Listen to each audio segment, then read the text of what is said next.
Greenland. When you picture it, you probably think of a frozen wilderness at the edge of the world. Endless ice, brutal cold, and a silence so deep it feels untouched by history. But what if I told you this icy land is actually one of the most powerful places on Earth? What if this quiet island could decide the future of global security, war, and dominance? To most people, Greenland feels distant, almost irrelevant. Yet for decades, it has quietly shaped military strategy, global power, and the delicate balance between superpowers. The reason is simple, and once you see it, you can't unsee it. Geography? Greenland sits right between North America, Europe, and Russia. Now, stop looking at flat maps for a second and picture a globe. Something shocking becomes clear. The shortest route between the United States and Russia isn't across the Atlantic or Pacific Oceans. It's straight over the Arctic. That single geographic truth turned Greenland from a forgotten island into a frontline asset in global power politics. This reality first became impossible to ignore during World War II. When Nazi Germany occupied Denmark, Greenland was suddenly exposed, undefended, and vulnerable.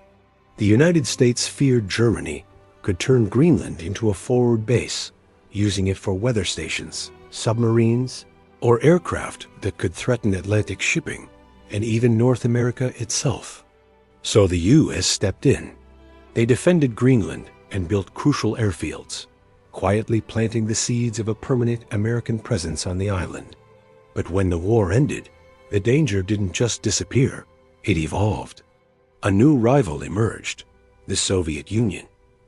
As tensions rose and the world entered the nuclear age, the Arctic transformed into the most dangerous highway on the planet. Any Soviet bombers or nuclear missiles aimed at the United States would most likely fly directly over the North Pole. And Greenland was sitting right in their path, like a silent, frozen guard at the gates of America. Ever wondered world's largest island, a place covered almost entirely in ice, is suddenly so important?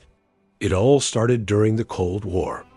The United States built Thule Air Base in northwestern Greenland, a top-secret fortress in the frozen wilderness. Why? Because from this icy outpost, the U.S. could see a Soviet nuclear attack coming. In a nuclear war, every single second counts. A few extra minutes of warning could mean the difference between life and death for millions. Greenland gave America those precious minutes.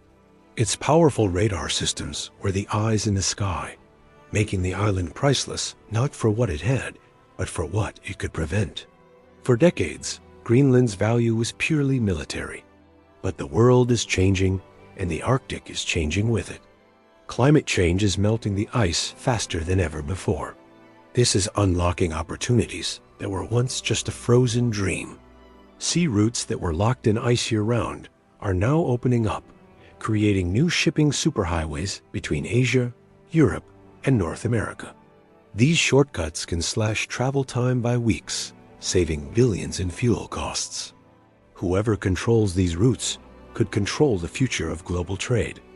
And guess what's right in the middle of it all? Greenland. But the real treasure isn't the shipping lanes. It's what lies beneath the melting ice. As the glaciers retreat, they're revealing vast deposits of rare earth minerals. These are the essential ingredients for everything that powers our modern world.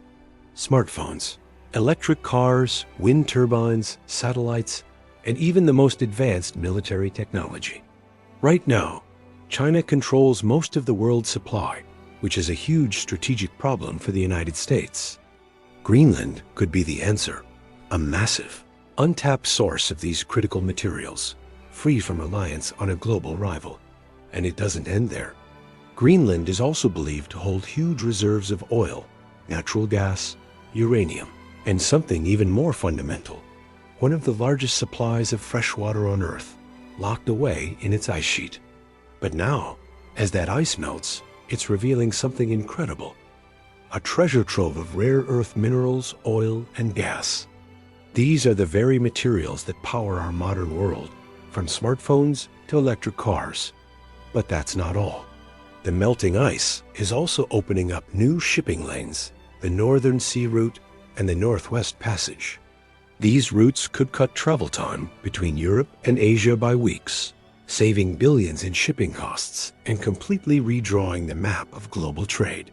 Suddenly, the country that was once on the edge of the world is now at its very center. This incredible potential has turned Greenland into a hotspot for global superpowers. Russia is flexing its muscles, reopening old Soviet military bases across the Arctic. China, calling itself a near-Arctic power, is investing heavily in research, mining, and infrastructure. They see Greenland as a key piece of their global strategy. From Washington's perspective, this is a major red flag.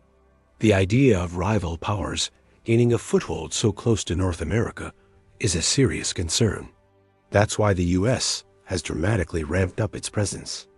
They've reopened their consulate in Greenland's capital, Nuuk, boosted military investments, and are collaborating closely on science and security. Remember when the idea of the U.S. buying Greenland came up in 2019?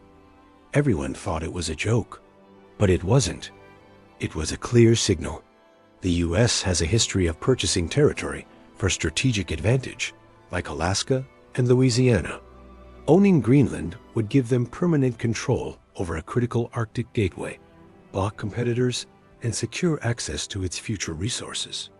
Denmark, which has sovereignty over Greenland, flatly rejected the offer.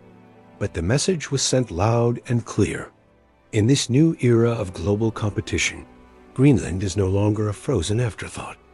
There's another major twist in this story. Greenland itself is changing. It's still part of the Kingdom of Denmark, but it has its own government, and there are growing calls for full independence. As Greenland gains more autonomy, it gets to decide who it wants to partner with. Those choices could completely reshape politics in the Arctic, practically overnight. The United States gets this. It doesn't want to be seen as some distant, powerful nation. It wants to be viewed as Greenland's closest and most reliable friend when that moment of independence arrives. Think about it. Greenland's importance isn't about its population size or how developed it looks right now. It's about what it represents for the future. It's a military shield, a gateway to the Arctic, a treasure chest of resources, and a critical battleground in the competition between global powers. As the climate changes and global power dynamics shift northward, Greenland is moving from the edge of the map right to the very center of global strategy. While many people might just see ice and isolation, the United States sees something else entirely. It sees security, opportunity, and the key to future global influence hidden right there, beneath the snow. Greenland is where the future of international power is being decided, and the U.S. is making sure it has a front row seat. Thanks for watching, and if you found this interesting, don't forget to like and subscribe for more deep dives into global strategy.